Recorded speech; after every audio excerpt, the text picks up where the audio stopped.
On the bench today, we don't usually do book reviews, but I'm telling you folks, for the record, and I'm telling you for the record, Aden Duale has written a masterpiece here. If you're a student of history and politics, this is the book to read. Last 10, 15 years are all in here, and you can know the intrigues, the betrayals, the backstabbing. It's all in here, and yes. You witnessed it yourself. Oh, yes. First-hand account.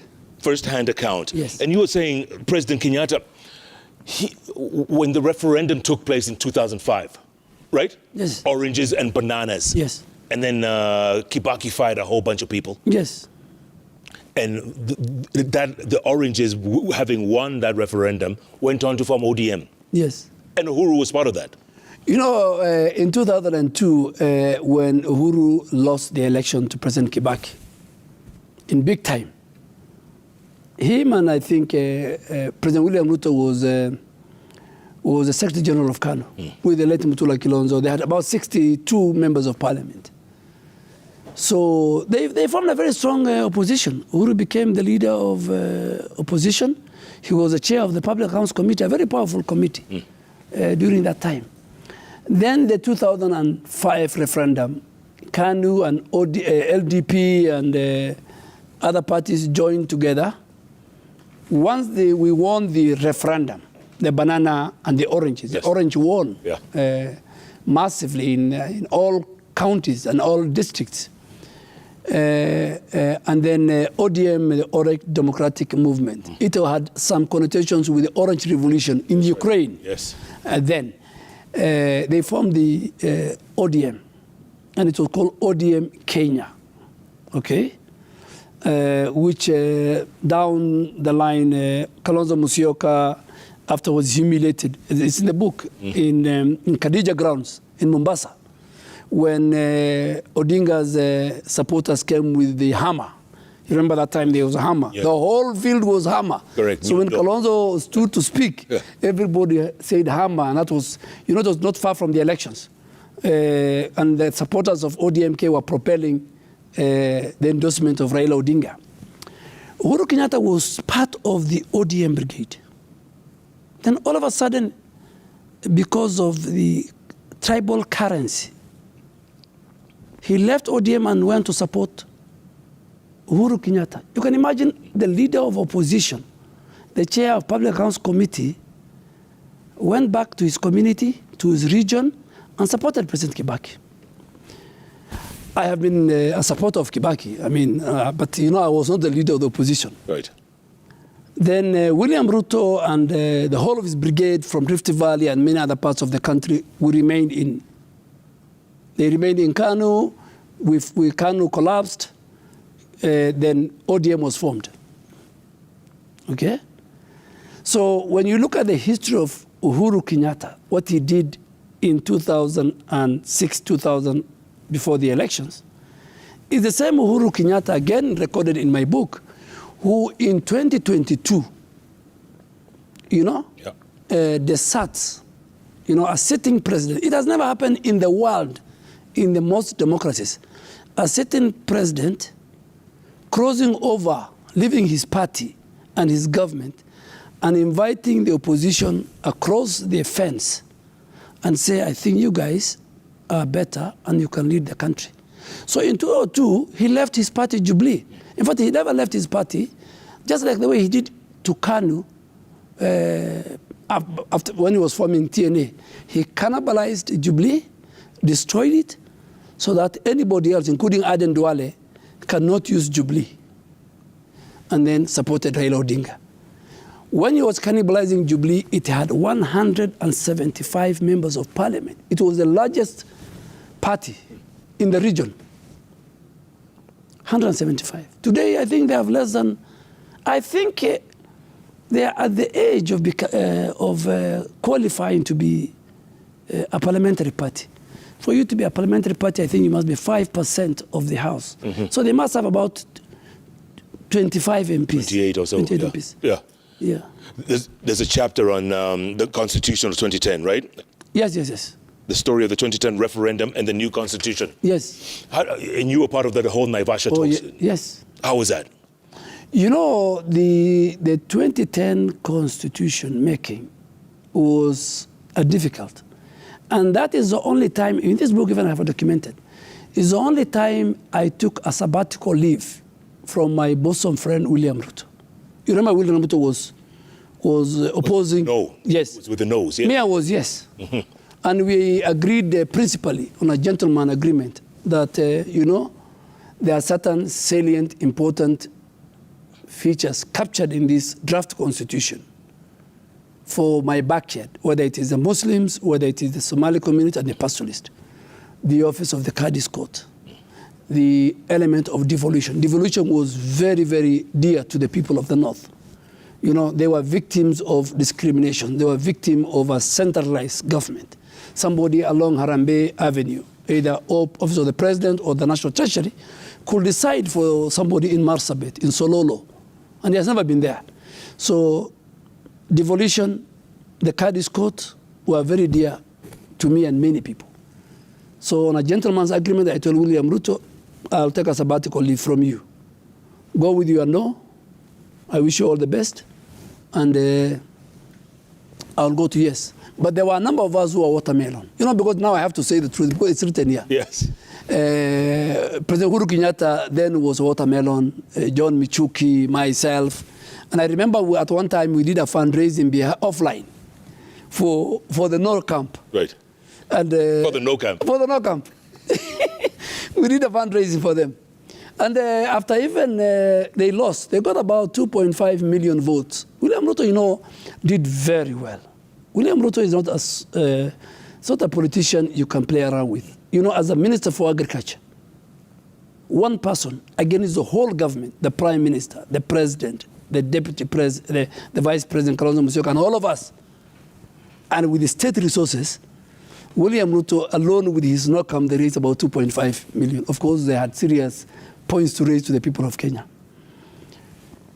So when we won in that constitution, there were issues that led to the change of what the committee of experts proposed to the people of Kenya.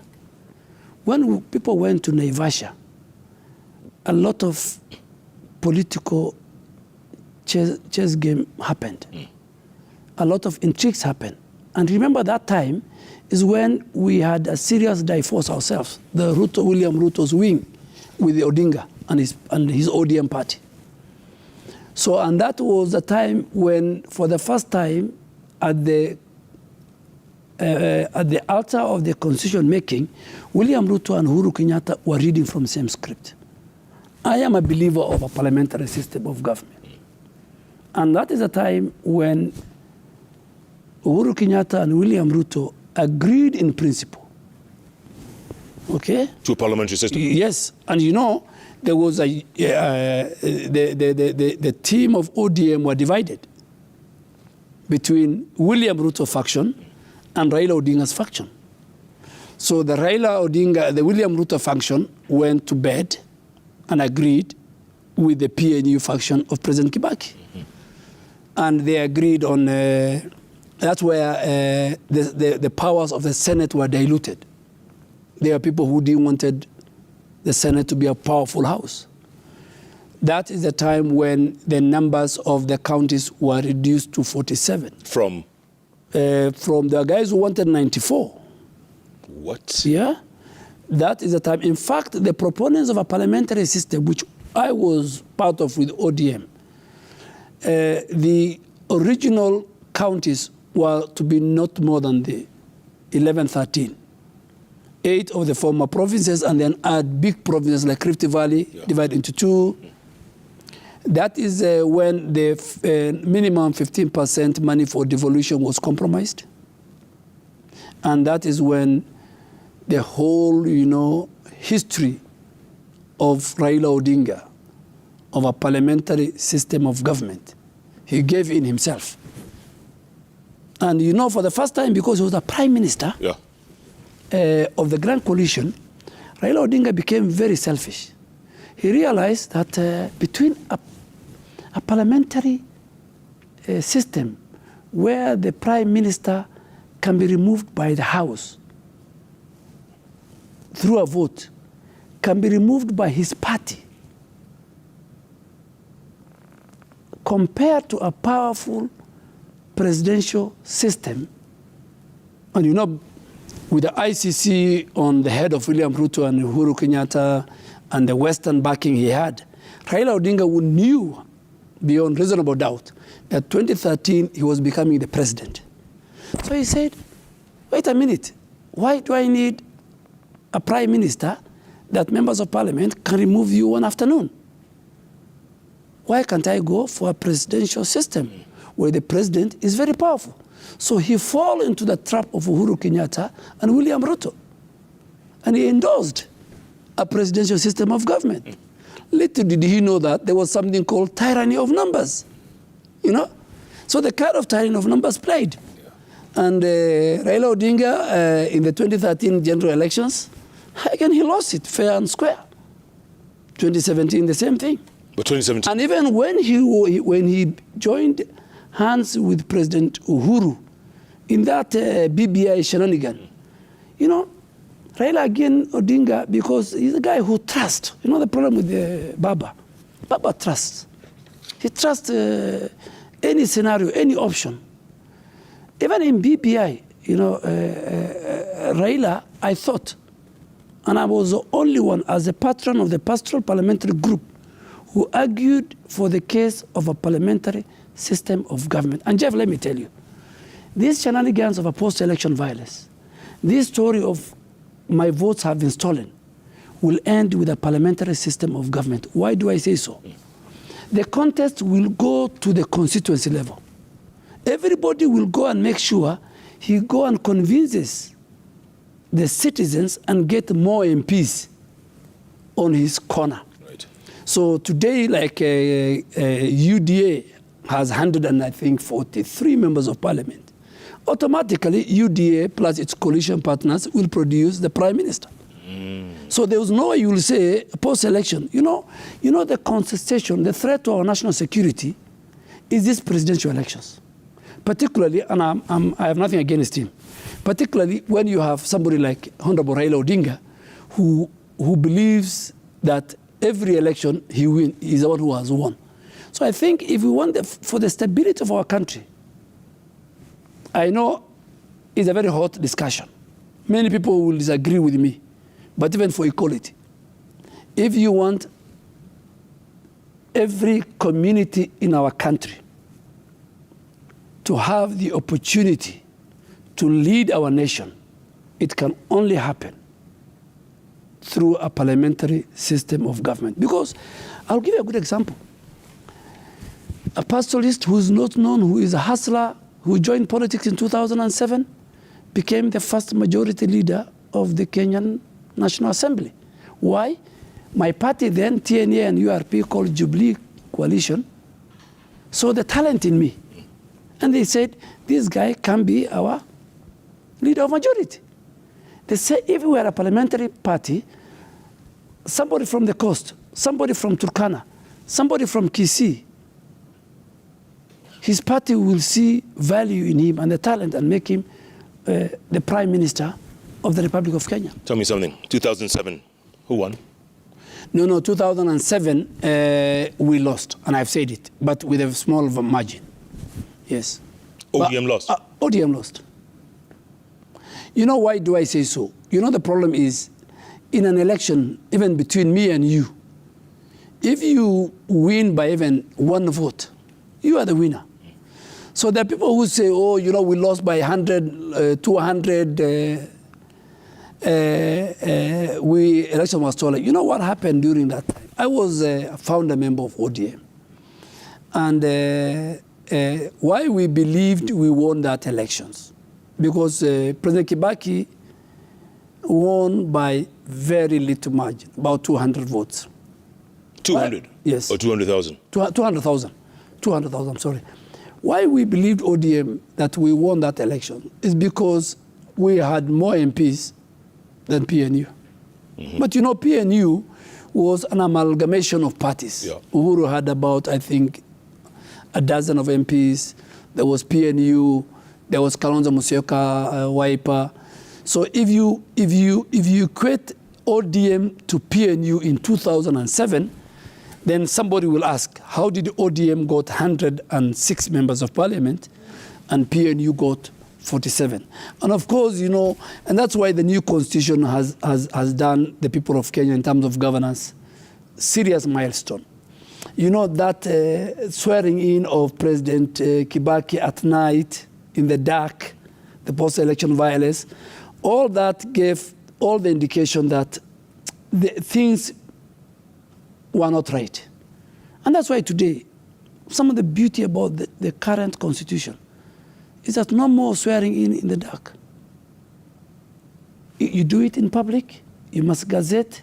It's a function of the military and the judiciary. It must be done before 2 a.m. The president must hand over the instruments of power. Very few countries in Africa have that. Absolutely. Yeah. There's a chapter here, a fascinating one, called Gone in 22 Minutes. Oh, yes. Go on. Gone in 22 minutes. Yes. If you ask me, before we come to that, if you ask me which were the chapters that when you were writing, they were the most difficult, and which were the best. Of course, when I was writing about my early life, Yes. the schools I went to, the university, even ICC, I enjoyed writing. You enjoyed that? Yes. But the chapters that I have to drink more cups of tea. And I want to thank my family because they really supported me. When I was sitting with the payroll team and everything, we used to have mandazi and tea, and we sit for long hours. Was gone in 22 minutes. You know, you are the first leader of majority under a new constitution. You hold office for close to 8 years. I have never lost a bill in my entire 8 years. I am sure, I don't want to blow my trumpet. I am sure the people of Kenya and the staff of parliament and the members of parliament will judge my performance. Then all of a sudden, because of political expediency, because of betrayal, because of politics of backstabbing. You know, I think it's here. Before that, I had a 45-minute candid talk with Uhuru Kenyatta, the first PG. Yeah. You know, President convincing me that William Ruto is a bad guy. We must deal with him. You must join me. The first time I had the word spirit loyalty. President telling me, you know, the problem with you, my inner core, the deep state, that's a deep state. Yeah. Matiang'i, Kibicho, yes. Nancy Gitau, his brother, yes. Mhoho, a good friend of mine by that time, and many others were saying, they told him, you have cleaned the Senate of the Murkomens and the Kindikis, so the swamp was cleaned. Now the swamp in National Assembly was to be cleaned. The Chungwas and the Mbarire, you know, very respectable leaders, Mbarire and Washiali. And they told him, you know, you are a friend to Duale, but you are doing all this, you're wasting your time. The snake of William Ruto is in the house. So the president called me, and the people are waiting in the PG, in the tent. Talks about how William Ruto, it's the first time, you know, because over the years I was asking me, what is the problem with William Ruto? He says, no, everything is okay. That day he opened his heart. He said, this guy is bad. So you are not going to have a spirit loyalty. You must join me. And these are the things, blah, blah, blah, blah. What did you tell him? No. I mean, after he finished, I told him, have you finished? He said, yes. I told him, you know what, I joined this coalition through William Ruto. I am a founder member of URP. And when William Ruto became the deputy president, the second highest powerful office was the leader of majority. And in the coalition agreement of TNA and URP, leader of majority of National Assembly was ours. The Speaker of the Senate was URP. So William Ruto magnanimously gave me the leader of majority. Yeah. Outside that, I worked for the two of you and our coalition and our government. William Ruto has a history with my family, with my children, with my brothers. And I told him as a Muslim, I'm sorry. Uhuru was looking at me, Because, he has poured out his... He said, I told him, I am ready to relinquish the office of the leader of majority.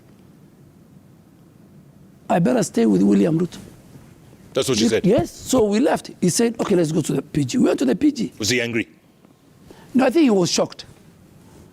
And that's why in my book I say, you must be counted. When your friend needs you, you must stand tall. So, Yeah. And I think I had to make a decision as a Muslim. So when we went to the PG, everybody else was replaced. And the president was mum on my position as the leader of majority. When I went back to my office, the 411 came and they said Duale retained, the rest have been, the swamp has been cleared. Then in the evening, the so-called deep state and Kanini Kega and the other shenanigans, and many, even some from my region, they went to some room and they said, Mr. President, we have to remove Duale. And then he told them, okay, go find a way to remove him. Then the fake signature collection came. And let me go on record. I had friends. One of the friends who called me and told me, leader, I think these guys are collecting signatures. They are fake. They are working behind Uhuru. I mean, Uhuru is part of it. Why can't you resign? It was General Kameru of Nice. The general called? Yeah, he's a good friend of mine. What? So he told me, man, you just call it a day. So I told him, I'm going to think about it. But when I consulted my friend William Ruto, he said, why do you have to resign? Let them remove you. Because, we're using the politics of victim. And then the 22 minutes came. It was during the height of COVID. And, I think 2 months later, I lost my mom. Oh. Okay? So at the height of the COVID, Uhuru was supposed to address that PG at KICC virtually. So when he saw, because you guys were streaming it live, correct. When he saw William Ruto there, Uhuru came running from State House. And then, he came, it's in my book. He spoke for 22 minutes. The whole thing was 22 minutes. But I think 15 minutes, let me be fair to him, he gave tributes to my leadership. He said, this guy is good, blah, blah, blah. But the PG has decided. And within 22 minutes, I walked out of KICC as, again, back to the back bench. So I told you I was in the front bench as an assistant minister. Yes. Tinga sacked me, I went to the back bench. Yeah. Then I came back to the front bench as the leader of majority. Then 22 minutes, 8 years. Back to the back. Back. But then I became a ranking member. So imagine your 8 years work and investment comes down the drain in 22 minutes. Were you shocked? Were you? How did you feel? No. I was expecting it, and my family was prepared. Yeah. I'm a religious man. I think I served the longest. The only person who has served the longest than me in parliamentary leadership during this time is Speaker Muturi, who did 10 years. Mm-hmm. So I think I did 8 years. It was good enough. Of course I was, and I was the first leader of majority. I mean, that's a big feat. Yeah, that's a big. But they all went in 22 minutes. 22. And then in that meeting, yes. William Ruto was asked 3 times by the president to speak in this book, and he refused. Completely. He refused, and in the evening I asked him why, and he said, "I cannot be part of a meeting that was meant to slaughter and has slaughtered one of my key friends and allies." And that night, I can't remember, he did the best of the tweets on my behalf. I remember that when I read that tweet, I went home and slept like a baby. It was the most nourishing, refreshing tweet a deputy president and a friend can do for you. In fact, he never did for William, for when Professor Kindiki and Murkomen were replaced. So I felt that I think he felt it, what I went through, we went through as a group. There's another very interesting chapter, War on Terror. Fighting terror as a government insider, a Muslim and a Somali, when national security collides with public interest.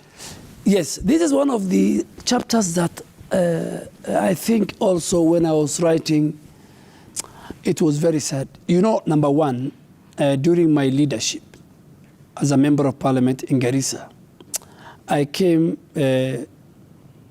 face to face with serious threats of terror. Many innocent people were killed in Garissa before the university attack, in church attacks. So the epicenter of terror in northern Kenya was more in Garissa town. You remember the 148, may their soul rest in peace, of innocent students who were killed. Yeah. So I was a victim of terror. I lost friends, I lost my constituencies, dear ones. And more so, the target mainly was, again, my supporters who are from the Christian community. Then I am here, the leader of majority, and I have to balance. And then there was the swaps in Isli, the way that Somali, every time there's a terror attack, the Somali community in Isli and everywhere become victims. That because Al-Shabaab, the rank and the file majority are Somalis, so all Somalis are terrorists. It's a very, very bad misnomer when a section of citizens become victims of criminals. I mean, there were Mungikis. Yeah. I mean, there was no blanket on Kikuyu community. The same. Every community has criminal elements. So there was swaps, there was the detention of thousands of people in Kasarani, you remember. There was a raid on the Somali forex bureaus and hawalas, their businesses. There was serious profiling of the Somali community. And here, it's me who is a serious insider in government, a key leader within government, a key leader in parliament that must enact laws to protect our country. So it was the most difficult time for me to balance between national security, public interest vis-a-vis the Bill of Rights that the people, the Muslim community enjoys, and making sure that our country is safe. So I had to balance. Yeah. And we had, particularly the carryover of the security leadership of President Kibaki, had a bad mentality. I don't want to name them, those who were head of the intelligence, the head of the military, the head of the office of the president. They had a mentality, even before these terror attacks, they had a mentality of profiling the Somali community. So at one time, when we were dealing with the security laws, they decided to bypass me and use the Committee of Security to prepare the bill. And I remember I was called to State House. This is my book, and I told the president, okay, I am with you, but we should not use these security laws to discriminate and profile a certain section, critical section of the Kenyan society. You have said today now, terror is across all tribes, all religions. I mean, what is happening in Shakahola? That's right. Yeah. So radicalization is in every religion. Right. So the chapter but later we had a compromise. We said we must secure our country. And I think the security laws that was a product of a compromise between government, human rights organization, leaders, and all of us, which even Jamia lawyers agreed. I think ultimately, if you ask me, has made to a large extent our country very safe. I am proud of the security laws, the product of the compromise. And the few that we did not agree that were touching on the Bill of Rights, I want to thank the judiciary. They annulled those sections of the law. And as Defence CS, you're seeing more the country, the homeland is secure? Of course, from external, I can tell you that I have no any other business now. The president will deal with the economy. The rest will deal with other things. I think we have a competent Kenya Defence Forces. We have a competent Homeland Security. We have special forces. We have a robust intelligence, both in the military and the National Intelligence Service. And we are 24/7 watching over our country to make sure that Kenyans sleep. Intelligence wasn't so intelligent at Shakahola? I think the internal intelligence, and not only that, even the provincial administration, even the political leadership of that area, even the Nyumba Kumi, I'm sure will be asked questions. And I'm happy the Commission of Inquiry, led by Lady Justice Lesit, must go to the bottom. I mean, Kenyans must be given answers. Absolutely. Yes. I mean, how does one individual called Mackenzie convinces people to starve, and then does mass graves, and then nobody's aware? I don't think that is true. There's no way. I think the story is bigger than Mackenzie. It's a whole industry, and I think the commission is the right thing to find out. Former Prime Minister doesn't agree with the commission, though. No, you know the former Prime Minister. I watched him the last 2 weeks. He talks with a lot of respect. He's my elder, and he's a man I have a lot of respect for. But he talks from both sides of his mouth. You know, at one time he was saying, and a bit disgusting, that the bishops, the Odera and the Mackenzie, are boys from State House, that the president is their leader. But I saw him dining with Odera the other day and saying Odera is a good guy. Yeah. So, and in fact, between us, I mean, the former Prime Minister must differentiate between national security interests, what is national, from playing to local politics. I mean, he can't. I mean, this is about the lives of the people of Kenya. Thousands are missing their people. The former Prime Minister did not talk about extrajudicial killing in last administration when he had a handshake with Uhuru Kenyatta. He didn't talk about it. I mean, the former Prime Minister, historical credentials, human rights credentials, democracy, were all soiled and destroyed the moment he went to bed with the President Uhuru Kenyatta. It was public debt, extrajudicial killing, destruction of the economy, looting of the economy, okay? Yeah. A political persecution, the use of the criminal justice system.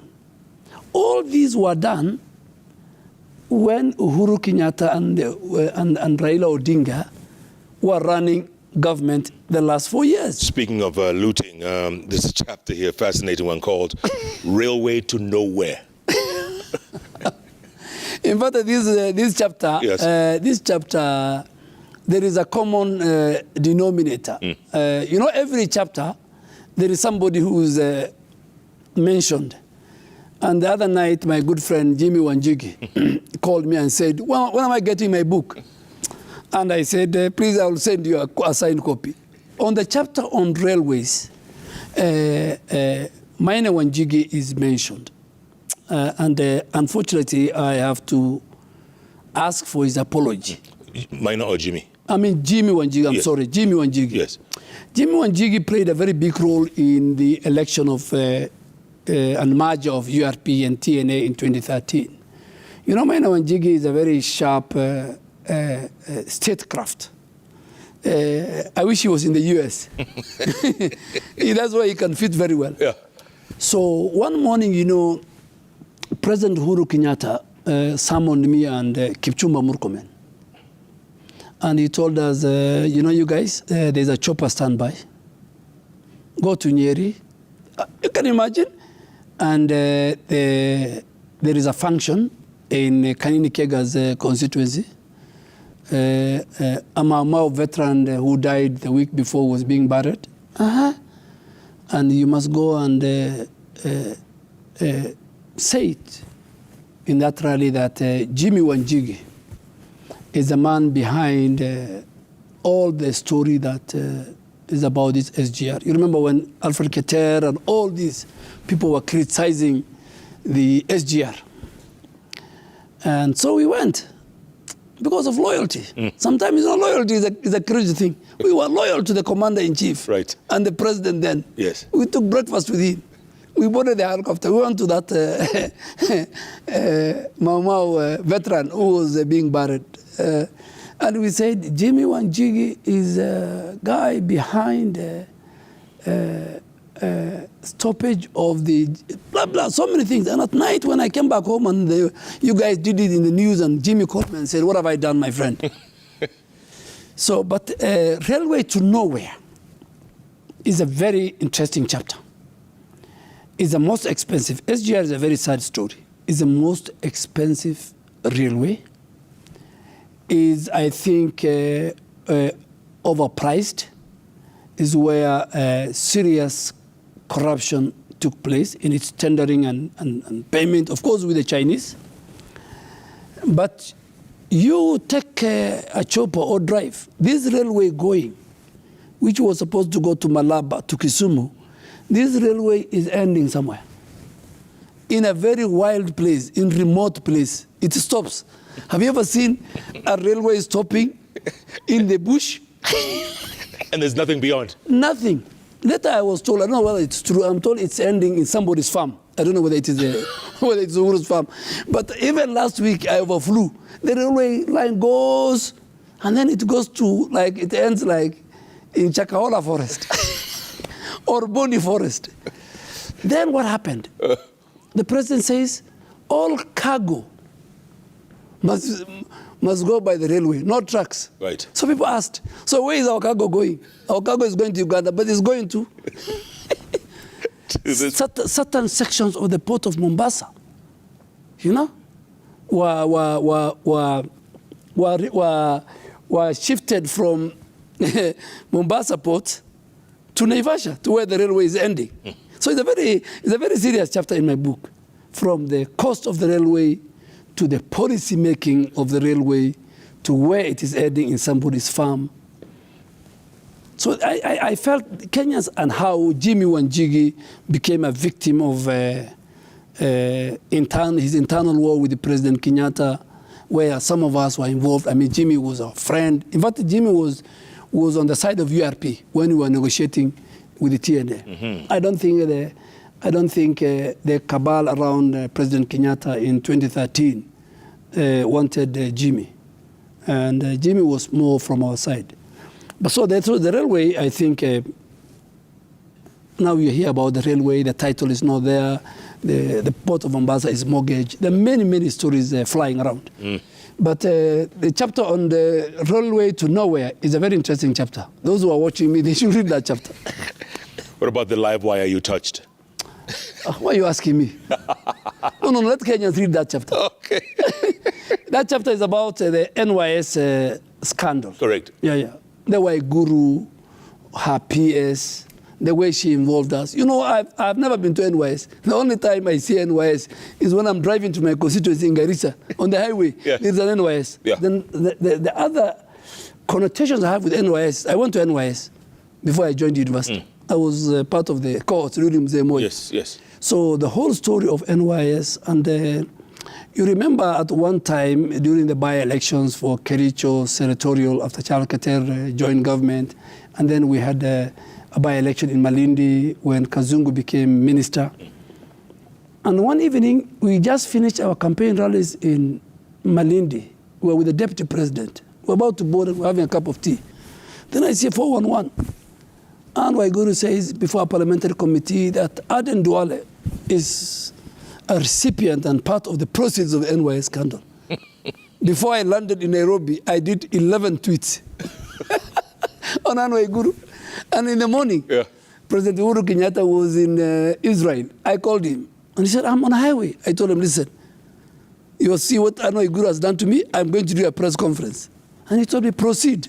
He even didn't stop me. And I did a press conference, which had a narrative, which I said that Minister Waiguru, I cannot be your human shield. And you have touched a live wire. I'm going to take a sabbatical leave from the office of the leader of majority. Those are the words I've used. But that press conference extract is in the book. Yeah. So, but I don't want to discuss. I mean, NYS is, and you know, Anne now is on our side. She's my buddy. You know, when I was looking at this book, I said, now what am I going to tell my sister? But anyway, I think it's something people to read. There's no such thing as political enemies, is there? It's one of the things I've done in my book. that, and I think for those who are in that camp, because today if you look for a clip of mine against William Ruto in my entire political life, you not get it. They're all positive. But you know, and that's why I say that we need political hygiene in our politics. You know, today, you cannot be on the other side abusing Jeff Koinange or Aden Duale. Then the next minute, because of your political interest and greed, you are with Jeff or you're with Duale. You know, we must have some political hygiene. We must have some principle. We must have some ideological opinions that you respect the ideological opinion of Jeff, you respect mine, and the world moves. So this, our country needs to move from that. You know, the forest can change, but the players, the monkeys are the same. We keep hearing that. Yes. I think we're going to go to some reactions. This book is just too good now. If we talk more about it, people wouldn't buy it now. Yes, no. Let's go to the magic. Please, yes. In fact, we want people to buy. Exactly. Yes. Exactly. Okay, lots of tweets coming in thick and fast. Oh, by the way, what is this? This is Moi University, and I was with this guy. He was my junior. With Aden Duale? Yes, he was my junior. Oh, wow. And I remember the day he came as first-year student. It was very cold and raining in Nyeri, on Moi University. I brought him to my room, gave him a cup of tea and some loaves of bread. I'm sure if he's watching, he knows that day. Nice. Well, you say a hustler. Hustler. All right, Mugasia says, ask CS Duale if he has read The Art of War by Sun Tzu, The Monk by Robin Sharma, and Joe Goebbels' Principles. Does he believe the KK regime is perfect, or will somebody else in the future write a book about deceit in KK government? No, I've only read The Art of War. It's a very, very interesting book by Sun Tzu. Yeah. I think many people will judge the KK administration positively and will write about its shortcomings. I can't say KK government will be 100%, but I think under the leadership of William Ruto, it will be much better than Uhuru Kenyatta's government. Maybe close to or better than President Kibaki. Oh. Yeah, President Kibaki, yes. Okay. Yeah. Bukusu001 says, Jeff, ask Duale if the book has also captured the part when Uhuru and Ruto told Mudavadi they will leave the presidency for him in 2013. That was later termed as Madimoni. A good read it must be. Tell him there's a whole chapter. There's a whole deal chapter. Or no deal. That's right. The chapter on deal or no deal. It's about the whole of that story. Amonk Meli says, ask Duale, how did he meet with William Ruto? Why did he choose to follow him all his political journey? We met in ODM. We became victims of Baba. And I think we found that we share more than and agree more than differences. And William Ruto, I'm not praising him because he's my boss. I think he's a decent politician. He keeps friends. He respects friends. And he's a man who is very consultative in decision-making. Okay. Sirma Law says, ask Aden Duale, as the Minister of Defence, what mitigating factors are in place in bandit-prone areas to provide long-lasting effects? Secondly, what role does unemployed professionals from this area like me have to play to remedy the banditry vice? I think, Jeff, you'll call me one day to speak about the banditry. Yes, there are many things we are doing. Even this week we have started building schools, renovating schools, and we have taken special teams to deal with the bandits. That's why these days there are no more much noise. Is it true there's politics involved? Are there politicians involved? Oh, banditry is a huge industry, involving even butcheries in Nairobi. It's a whole chain.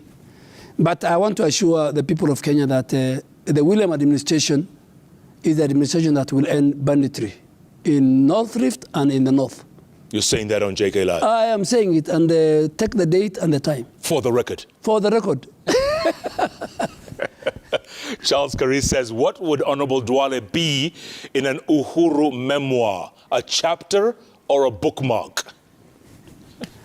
It depends on who writes. If Uhuru writes, I'm sure he'll have 2-3 chapters on me. D.A. Koraje says, where can we get your book in Uganda? Oh, yes. Very soon we will link with one of the biggest bookstores in Uganda, and we will deliver. By the way, your friends at Prestige Bookshop in Nairobi, yes, they can deliver to Uganda. Fine. I'll talk to Prestige. Yes. Thank you, Jeff. Ahmed, a good friend of mine at Prestige, they can deliver just about from anywhere. us. Okello Mwalimu says, from a snippet, Honorable Duale's memoir seems to be fairly balanced. How I wish many more leaders could follow in the footsteps of the good CS. However, I'd have been more keen on reading his memoir after retiring from active politics. He's a bit conflicted at the moment. In fact, your very last line in the book, very last line. Yes. You say, I was now a minister in a sensitive security docket. I had secrets to keep. I had to stop writing my memoirs. Right? Yes, even when I was the leader of majority, I mean, I was a custodian of very secretive and confidential documents, which are not in my memoir. So I know what to give, and I know what is within the secrecy. But now that I'm a minister, I'm no longer in the legislature. They'll wait for me when I retire. Maybe I'll write a book on culture. I'm a camel farmer. You know, I can write about the camels. You can write about the camels. Yeah. How they are. Yes. How long the gestation period is. The size of a flock. The history of the camels. I think your politics is not over yet. Yes. There's still a chapter. Gigzula Moja says, Jeff, if there is any politician who dissects delicate matters without a scintilla of fear, is Honorable Duale. As a fellow author, he was the chief guest during my book launch. I do not doubt his words or his writings, a brave politician with deep-rooted nomadic roots. You were there at his yes. Gigzula Moja? Yes. Nice. Waziri, it's been fascinating, man. Thanks so much for your time. Thank you very much. I hope the launch tonight, the launch is tomorrow at 5. Okay. The president will be there. Yep. And many people will speak. I've invited Isaac Ruto because he's a centerpiece in this book, particularly. You know, Isaac is the one who wrote the URP constitution. Oh. Yeah. Isaac in the 10th parliament until he became a governor. Up to the time I told him, he pesa siya nini. Now, I invited him to speak tomorrow. Nice. And he was telling me, atasema kesho, hii serikali ni ya mama yetu. Yeah, I just talked to him, he's in Bomet. I told him to drive. Yes. So our Speaker Muturi will be there, Speaker Wetangula will be there, the majority leaders will be there, there are many other Kenyans will be there, diplomats will be there. You didn't invite President Kenyatta? President Kenyatta, you know, of late, after I saw how he was behaving at the Jubilee offices, I can't invite him. He can disrupt my function. And you know, he's my buddy. He's my buddy, so I cannot remove him forcibly. Yeah. So I told him I'm going to deliver this book to him and see how I can help him, because I'm a pastoralist and I've got, I think, enough sheep in one of my farms. I want to tell him, please, let's donate. I can donate. You know, when you are a livestock farmer. Yes. When the animal becomes sick or you lose an animal, you feel like you lost a child. It's very sentimental. Yes. So I can imagine President Uhuru, when he saw his ships being loaded, being taken. Being sold for 1,000. He felt it. So as a fellow pastoralist, yes. You know he's a pastoralist. Correct. Pastoralists always, even during the dry season, when one pastoralist, cows or camels are not lactating, there's lack of milk in the house, the neighbor brings milk. So you know he's a pastoralist, not by birth. He's a pastoralist by association. Right. So I think I'll lead the pastoralist team including President William Ruto, who is a pastoralist, so that we go visit one of our own and see what we can do about his ships. But tomorrow, I want him to watch my launch from the television. No, you know, I could have invited him, but I'm scared. He gets annoyed when he sees Rigiji and Ichungwa, and he disrupts my meeting. On a light touch. On a light touch. On a light touch. He's my buddy, by the way. Yeah. Yes. For the record, great book. Yes. Great. Thank you very much. Fascinating. Yeah. It's a page turner, folks. So you need to read my book. I read your 2 books. Thank you very much. Yeah. Will you sign one for me? Yes. Thank you. I will. Thank you very much. Are you still Jeff? Oh, you have changed name? No. You know, maybe you joined Bishop Mackenzie. You still have jokes, huh? You still have jokes. Jeff. Wow. Fascinating book, folks. For the record, it's going to be available. It is available, actually. Prestige Bookshop in the CBD. It's going to be all over, folks. Nuria Books all over. It's going to be on Amazon real soon. Check it out. Buy a copy.